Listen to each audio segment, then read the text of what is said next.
இன்னைக்கு வந்து கப்பக்கிழங்கு கோழக்கட்டை செய்யலாம்.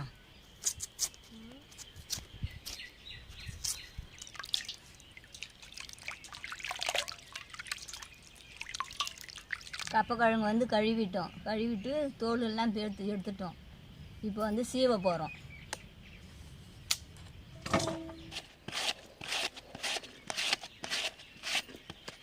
இப்போ வந்து நம்ம சீவி வச்சுக்கிறோம் இல்லையா, கப்பை வந்து நம்ம சீவி வச்சுக்கிறத வெள்ளை துணியில் வந்து நம்ம அள்ளி வச்சிடணும். அள்ளி வச்சு பெசியணும். பாரு எப்படி வருது பாரு. ஒட்டை பெசிந்துடணும். நம்ம பாலை வந்து பெசிந்து எடுத்துட்டோம். கப்பை மாவில் இருந்த பாலை வந்து பெசிந்து எடுத்துட்டு பாரு பலன்னு ஆயிடுச்சு. ஒரு சிட்டிக்கை சால்ட்டு, நாட்டு சக்கரை. ஒரு சிலருக்கு தூக்கலாக பிடிக்கும், ஒரு சிலருக்கு வந்து இனிப்பு கூட கம்மியாக சாப்பிடுவாங்க.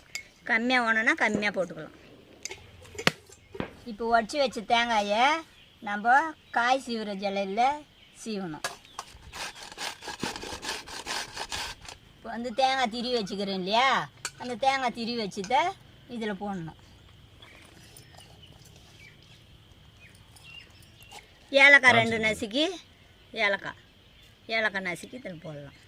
இப்போ வந்து பேசிடலாம்.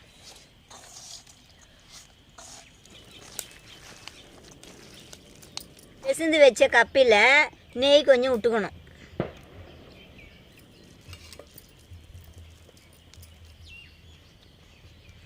மடிச்சிக்கணும்.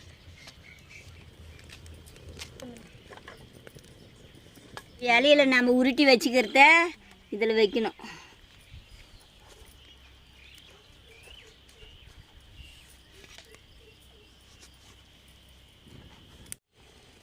இது வாழை இலை போட்டு மூடிடணும்.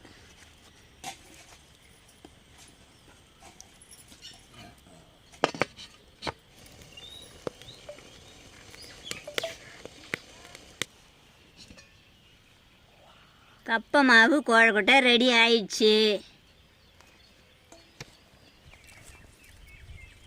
நீங்களும் இதேமாரி ட்ரை பண்ணுங்கள், கமெண்ட் பண்ணுங்கள், சாப்பிட்டு பார்த்துட்டு லைக் பண்ணுங்கள்.